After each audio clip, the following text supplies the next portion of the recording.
Hello les chaînes, bienvenue dans ton podcast où le soin de soi, où les relations enrichissantes et le bien-être se rencontrent. Tu mérites de te sentir bien dans ta peau et dans ton esprit. Alors c'est pour ça que ce podcast, je vais t'accompagner pour simplifier ta routine, adopter des habitudes positives et renforcer ta confiance en toi. Nous parlons de soins, de gestion d'émotions, relations harmonieuses et réussir à équilibrer tout ça dans ta vie professionnelle et personnelle. Un rendez-vous rempli de bienveillance et d'authenticité pour t'aider à briller de l'intérieur et à créer une vie qui te ressemble. Alors est-ce que tu es prêt ou prête à t'accorder l'importance que tu mérites ? Prends ton thé préféré, installe-toi confortablement et rejoins-moi pour ce moment de douceur rien que pour toi. Hello les shines, bienvenue dans cet nouvel épisode et aujourd'hui je voulais te parler vraiment de 5 habitudes qui vont dynamiser ton quotidien. On oublie souvent que la fatigue prend le dessus et on ne sait pas comment dynamiser notre quotidien en se disant mais qu'est-ce que je fais, par où je vais commencer, là je me sens vraiment fatiguée, j'arrive pas à faire ce que je dois faire dans ma journée, etc. Donc j'ai trouvé quelques petites habitudes que je mets en place dans mon quotidien qui pourraient, j'espère, t'aider justement à dire ok là c'est bon, je suis fatiguée, la flemme tu vas commencer à te taire, la sédentarité aussi, on est beaucoup assis, on n'est pas souvent debout, donc je vais te donner aussi des astuces pour que tu puisses vraiment comprendre en fait ce qui pourra t'aider et tu pourras en prendre un ou plusieurs, peu importe, pour pouvoir déjà commencer à mettre ces nouvelles habitudes pour cette année 2025 ou peu importe les années que tu as écouté cet épisode. La première c'est améliore ton espace de travail, ton espace de chez toi, mais aussi ton espace interne. Pourquoi je dis ça ? L'espace est important. On sait que si on se retrouve avec énormément de choses, par exemple sur son bureau, on va se sentir mentalement éparpillé. On va se dire, waouh, il y a trop de choses à faire là. Je ne sais même pas par où commencer. Tu vois ce que je veux dire ? Donc déjà, quand tu vas améliorer ton espace en te disant, ok, moi je sais que le matin, j'aime pouvoir voir ma chambre rangée. J'aime pouvoir voir les choses à leur place. Parce que le lendemain matin, quand je me réveille, j'aime prendre mes affaires où ils sont. Et j'ai pas envie de me dire, waouh, où j'ai mis ça. Ça peut arriver parce que tu as mis les choses qui n'étaient pas à leur place. C'est des choses qui arrivent. Mais au moins, tu sais que cette chose-là n'est pas réellement est à sa place plutôt. Que toutes les choses que tu as mis est à leur place et tu sais que tu te réveilles avec déjà un esprit beaucoup plus clair. Tu te dis ok, c'est fait.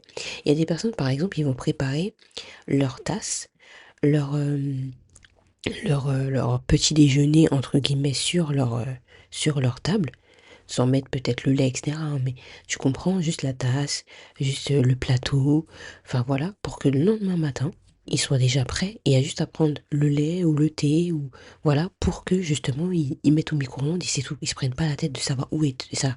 Parce que c'est une façon pour eux d'avoir une matinée beaucoup plus claire. Et tu peux faire la même chose. À toi de voir comment tu vas espacer justement cet instant pour que tu arrives et tu te sentes ok, je me sens bien. Parce qu'il n'y a pas trop d'embrouille par-ci par-là, parce que ça, c'est pas arrangé à sa place. Et surtout, si tu es une personne qui aime les choses à peu près claires. Ça peut arriver, moi je le suis des fois, d'être un peu brouillon. Mais j'accepte aussi ce côté-là de chez moi. Parce que souvent, ça peut arriver que derrière moi, par exemple, mon pyjama est sur mon lit. J'avais pas envie de le mettre sur la porte pour l'accrocher, mais je l'ai mis sur mon lit parce que je trouvais que c'était pas mal aussi. Parce que je me dis, ce soir, quand j'arrive, je prends mon pyjama, je le mets et c'est bon. Voilà. Donc ça dépend vraiment de comment tu vois les choses, mais dédie vraiment cet espace pour que tu te sentes vraiment bien. Et tu vas voir qu'à l'intérieur, ça va aussi coïncider. Mais si ça n'y arrive pas, trouve aussi des moments, des phrases qui vont te rassurer de l'intérieur. Ça, c'est très important. Souvent, on va parler de l'espace. C'est la première chose que j'ai dit parce que c'est ce qu'on voit aussi sur les réseaux sociaux, sur YouTube, Clean avec moi, etc. C'est un sujet que j'ai déjà parlé dans les anciens épisodes. Mais quand tu te dis aussi que tu as aussi besoin de te rassurer, quelles paroles que tu vas faire résonner à l'intérieur de toi pour que tu t'accordes cet espace-là, Ça fait beaucoup de bien. Et quand tu vas t'accorder cet espace, tu vas éliminer les autres phrases, les autres mots qui résonnent plus fort que ce que tu veux. Imaginons que tu te dis, ouais, mais de toute façon, je ne suis pas capable. Tu laisses résonner à l'intérieur de toi cette phrase qui te dit que je ne suis pas capable. Mais si tu laisses résonner et te dire, ok, c'est pas évident, mais je vais faire de mon mieux, tu laisses passer entrouvert, c'est ok, je fais de mon mieux. Même si tu te sens pas spécialement capable, tu fais de ton mieux. Et là, la petite phrase qui te disait tu n'es pas capable, elle va redescendre pour laisser place à cette nouvelle phrase je fais de mon mieux. Et tu vas avancer petit à petit. Et là, tu te laisses de l'espace. Mais pour te laisser de l'espace aussi, il faut que tu respires, il faut que tu prennes en compte que là, il y a des choses que tu te racontes qui sont peut-être pas spécialement ta vérité à toi. À toi de juger en te disant ah là je suis en train de dire quelque chose qui me fait pas avancer et qui ne dynamise pas en fait ton quotidien et ta personne. Donc ça c'est pour moi l'une des choses qui est important à faire dès aujourd'hui.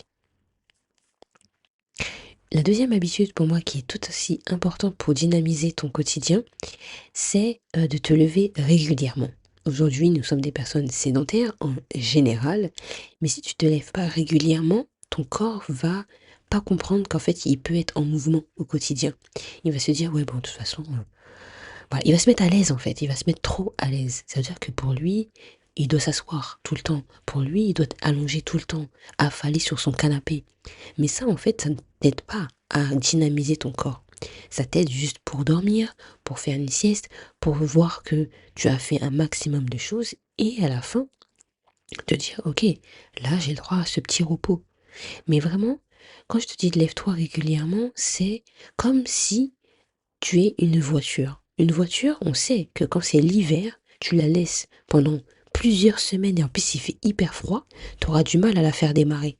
Il faudra voilà, prendre les outils pour la faire démarrer, pour que la batterie se remette à dire ah, il faut que je me réveille en fait. Bah toi c'est pareil, ne laisse pas la batterie s'éteindre. Et pour que la batterie ne puisse pas s'éteindre, il faudra que tu te lèves régulièrement. Il y a une règle que je viens de découvrir là qui est assez intéressante et je pense que je vais mettre en place durant cette année, en tout cas cette semaine, pour voir en fait comment ça fonctionne. C'est la règle des 30 minutes. Ça veut dire qu'en fait, chaque 30 minutes, tu vas te lever. Donc tu vas prendre ton téléphone, tu vas prendre un Pomodoro. J'ai un Pomodoro que moi j'adore et je te mettrai le lien en bas de cette vidéo ou de cet épisode pour que tu puisses voir ce que j'ai. Et moi j'aime beaucoup, ça veut dire qu'au bout de 30 minutes, tu vas te lever. Tu vas te lever, tu vas juste marcher. Si tu es dans un pavillon, bah, tu vas aller de telle pièce à telle pièce. Si tu es dans un appartement, tu vas aller dans une pièce à une autre et tu reviens même. Allez, tu vas aux toilettes. Tu vois ce que je veux dire? Et tu reviens. Bref, tu fais un petit mouvement où tu peux t'étirer 30 secondes. Voilà, tu mets tes bras en hauteur et tu reviens et tu t'assois. Parce que ton corps a besoin de sentir qu'il est en mouvement, qu'il est en vie. Ton sang, quand il circule à l'intérieur de ton corps, il va de haut en bas. Tu vois ce que je veux dire? Donc c'est pareil, si tu laisses pas ton sang circuler, ben il y aura des parties de toi qui vont moins fonctionner. C'est la même chose. Et ce que j'aime bien aussi, c'est on voit souvent les bureaux réglables. Aujourd'hui, euh, on a connu les bureaux à, à hauteur de nous quand on est assis. Mais maintenant, il y a des bureaux qui sont à hauteur de notre taille quand on est debout. Et ça, je trouve ça hyper intéressant d'avoir ce genre d'accessoire chez soi. Parce que tu te dis, ok, là, je suis en train de travailler et je suis toujours assis. Et ben, bon, j'ai envie de rester un petit peu debout. Et ben, je me mets un petit peu debout quelques secondes, quelques minutes. Tu vois ce que je veux dire? Ça va enlever justement ce principe de je suis toujours assis, je suis pas en mouvement. Il y en a même qui prennent des tapis, qui achètent des tapis pour pouvoir marcher. Il y a énormément d'astuces, il y a énormément de façons pour que tu puisses te lever et que tu ne pourrisses pas. À force, notre corps, les articulations, ils fonctionnent moins en fait. Et plus on va bouger, mieux c'est. La troisième habitude que je vais te conseiller aussi, c'est d'avoir une alimentation adaptée. Aujourd'hui, l'heure à laquelle je tourne cet épisode, c'est encore l'hiver. Il fait un peu plus frais, le corps a besoin de se réchauffer, ce qui est un peu normal. Mais en fait, il faut que tu adaptes aussi ton alimentation à cette saison. et aussi à ta saison cyclique si tu es une femme. Il y a des fruits et légumes, si ils sont là, c'est pour une bonne raison. Il y a les clémentines, bon les bananes sont assez souvent parce que ça vient de tel et tel pays. Il y a des légumes aussi qui sont très bons pour la santé et qui vont te permettre de tenir tout au long de ta journée. Bref, trouve vraiment les aliments qui peuvent t'aider à garder une journée vraiment productive, saine. Et moi, je suis tellement convaincue que avoir cette alimentation bien, vraiment, ça aide toute la journée. Il y a des études qui ont été faites par rapport au café, par exemple, qui disaient que une personne qui prend le café, au moment où elle se réveille, elle va voir sa fatigue redescendre. En fait, je crois que c'est le taux de sucre redescendre beaucoup plus vite que si elle aurait pris 1 heure après son réveil. Quand j'ai vu ça, je dis waouh, ok, d'accord, là ça ne blague pas. Donc il y a des choses qui se mettent en place pour comprendre en fait comment nous-mêmes on fonctionne avec tel aliment, avec telle chose. Est-ce qu'on dort bien? Tout ça, même ça, hein, je pourrais le dire, hein, dormir bien, c'est hyper essentiel. Mais je pense que si ça vient du travail que tu as fait en amont un peu avant, qui va aider aussi à avoir un sommeil beaucoup plus régulier. Donc quand tu as une alimentation adaptée, eh ben ton corps, il va mieux réagir. Il va dire, ah oui, mais là, tu m'as donné en fait une source que j'avais pas. Là, tu m'as donné quelque chose que je n'avais pas. Ou tu m'as donné un petit peu plus que, parce que là, je me sens fatiguée ou même malade. Si tu m'entends, tu vois peut-être que je suis un peu encombrée au niveau du nez. Mais, en fait, pour ça, bah, tu vas utiliser des aliments qui vont aider ton corps à dire, bon, là, je me sens bien. Et en plus de ça, moi, je prends beaucoup d'huile essentielle, par exemple, parce que là, je me dis, mon corps a besoin quand même de rester actif. Ok, je suis un peu encombrée, mais ça n'empêche pas d'avoir quand même des habitudes qui va dynamiser mon corps. Et je m'accorde aussi des moments de repos. C'est-à-dire que là, je fais mon épisode de podcast, mais peut-être un peu tout à l'heure, avant de manger, je vais me reposer pour que mon corps reprenne les sources nécessaires pour que je puisse continuer ma journée. 10 minutes, des fois, suffit. Il y a des études qui ont été menées qui disaient que des fois, 10 minutes recharge. Et moi, je ne savais pas. Et ça m'était déjà arrivé de m'endormir, de faire une mini-sieste, micro-sieste de 10 minutes et d'arriver, je suis en pleine forme. Quand je me suis vue, je me suis dit, waouh, j'avais jamais vu ça. Et des fois, ça m'arrive de dormir encore plus, 30 minutes, 45 minutes, 1 heure, j'étais plus fatiguée que si j'avais fait 10 minutes. Et là, je me suis dit, bon, il y a quelque chose à faire, il faut que j'y travaille. Donc, c'est hyper intéressant de réadapter ton alimentation par rapport à tes conditions aujourd'hui. T'es fatigué, qu'est-ce que tu vas rajouter pour que justement tu sentes moins la fatigue? Ou enlever des choses, parce que ça aussi on l'oublie. C'est pas en mangeant des choses gras qui ça va t'aider à améliorer ta fatigue. Au contraire, tu vas diminuer pour rajouter quelque chose qui sera mieux. Et c'est exactement pareil. T'es malade, ok, je rajoute plus de clémentine par exemple, ou une petite huile essentielle qui va donc redonner un peu de peps pour ta journée. Voilà. Quatrième habitude qui va vraiment t'aider et qui j'espère pourra t'amuser. Moi c'est un truc que j'aime bien faire, j'avoue, c'est hyper intéressant. C'est associer l'utile à l'agréable. Quand quelque chose est désagréable pour toi, tu peux très bien te dire, ok, là, j'arrive pas, j'ai du mal, etc. Je vais l'associer avec quelque chose qui me semble agréable. Moi, par exemple, écrire mon budget avant, c'était genre désagréable. Me dire, qu'est-ce qui va sortir? Qu'est-ce qui est entré? Tout ça, c'était une source de stress pour moi. Et aujourd'hui, lorsque je le fais, eh ben, je vais mettre une musique que je kiffe. Je vais peut-être aussi marcher un petit peu avant pour enlever les sentiments, l'émotion négative qui est à travers de remplir mon budget vers quelque chose de beaucoup plus agréable. Et me dire qu'en fait ça va me faire du bien parce que je saurai en fait qu'est-ce qui sort, qu'est-ce qui va, qu'est-ce qui ne va pas pour pouvoir avancer et me sentir vraiment quelque chose d'agréable en fait. Je me dis en fait non, en fait c'est pas mal. Et maintenant je le fais, ben, je me sens beaucoup plus euh, sereine à force de le faire pour que je me sente vraiment, vraiment, vraiment bien. Tu peux aussi faire des appels en marchant. Tu sais que tu dois appeler quelqu'un, bah tu te dis bon, en attendant, je vais appeler quelqu'un et je vais profiter de faire le tour de mon bâtiment ou le tour de mon pavillon, peu importe où là où tu habites, mais tu fais un petit tour de quelques minutes et tu reviens.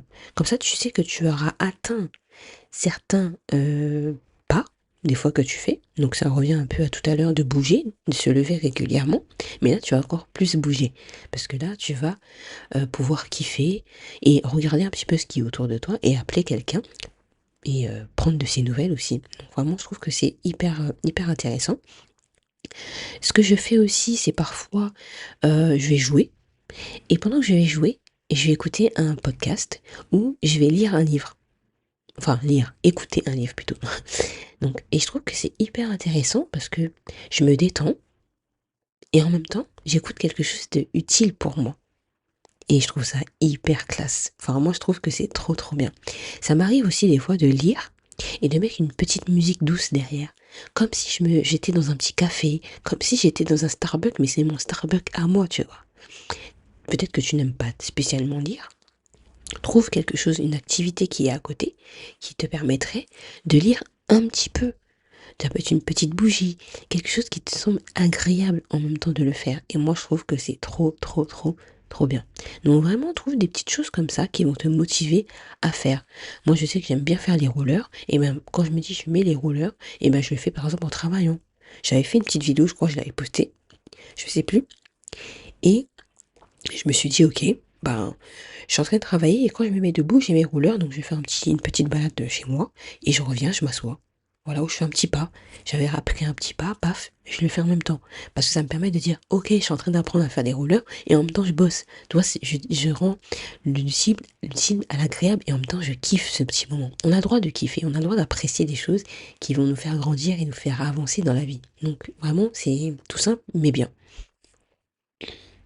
Et le petit dernier que j'aime beaucoup et que je fais en sorte de le mettre en place en tout cas, depuis même un peu avant 2025, hein, c'est les étirements. C'est quelque chose que je voulais vraiment mettre en place pour 2000, enfin il y a quelques années de ça, mais que j'avais du mal à mettre en place. Pour moi, c'est un peu barbant. C'est faut que je fasse des étirements, je sais pas trop comment faire, je sais pas par quoi commencer. Tu vois, c'est toujours le fait de je commence par quoi. Et là, je me suis dit, bon, je sais qu'un jour j'allais le faire, mais bah, ça allait arriver un moment. Et je suis tombée sur un post sur Instagram, c'était une publicité même, qui montrait des étirements hyper simples. Je vais te mettre le lien de l'application en bas, dans la description. Je crois que ça s'appelle Bend. Et franchement, j'ai apprécié parce que c'est hyper simple. Moi, j'ai la version gratuite, en tout cas aujourd'hui. Et en fait, elle t'apprend à trouver ce qui te permettrait de faire des étirements hyper simples. C'est-à-dire, tu poses ton téléphone, tu choisis l'option que tu veux et tu vas bouger simplement. Donc, par exemple, là, j'ai un qui s'appelle Réveil. C'est juste 5 minutes. Tu vas ouvrir cette routine. Il va te dire qu'est-ce que tu pourras mettre en place. Donc là, il va dire, par exemple, les mains vers le ciel, une flexion vers le bas, des fentes, une posture de l'enfant. Enfin bref, les postures, enfin la routine est déjà toute faite. Et il te dit combien de temps tu vas le faire. Et t'as un petit bip quand c'est fini. Parce que souvent on ne sait pas quand est-ce qu'il faut que ça s'arrête, quand est-ce qu'il faut que tu reprennes l'autre exercice, ou quelle jambe tu dois utiliser. Et là je trouve ça hyper simple. Ça veut dire que je tenais tellement bien. Bon après un moment j'ai arrêté parce que voilà, c'est des choses qui sont faites. Mais là je sais que je vais reprendre, hein, ça c'est sûr. Mais je trouve ça hyper intuitif, hyper intéressant. Et en fait, ce que je fais derrière, ça revient un petit peu à ce que j'ai dit tout à l'heure, c'est que je mets un fond de musique derrière. Donc une petite musique que j'apprécie. Et pendant ce temps, je suis en train de faire mon étirement. T'as plusieurs routines. T'as le réveil, t'as tout le corps pendant 15 minutes, t'as changé ta posture pendant 4 minutes, t'as le sommeil, j'ai essayé, elle est vraiment bien. Tu as le côté expert, donc t'as vraiment le truc bien rempli pendant 30 minutes. Et après, c'est selon les zones.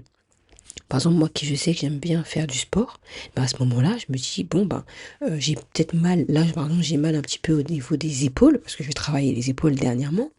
Et ben là, je vais travailler un étirement spécifique pour les épaules. Tu vois ce que je veux dire? Et je trouve que c'est hyper classe, hyper intéressant, parce que des fois, on ne sait pas par où commencer. Et lui, il te dit, t'as rien à faire, pose ton téléphone, je te dis quoi faire. Et tu fais. Tu peux même regarder un film si tu veux pendant que tu fais ton exercice. Enfin, tu vois, tu peux écouter quelque chose, tu peux vraiment, c'est ton petit moment à toi. Et je trouve que c'est hyper intéressant et tu vas devenir une bombasse après tout ça. Non, en tout cas, j'espère que cet épisode t'aura plu. N'hésite pas à me le dire en commentaire sur Spotify, Apple Podcasts, même sur YouTube, parce que oui, tous mes podcasts sont aussi sur YouTube. Et partage-le à des personnes qui aimeraient aussi briller de l'intérieur et créer une vie qui lui ressemble. Je te fais de gros bisous et à très bientôt sur le podcast.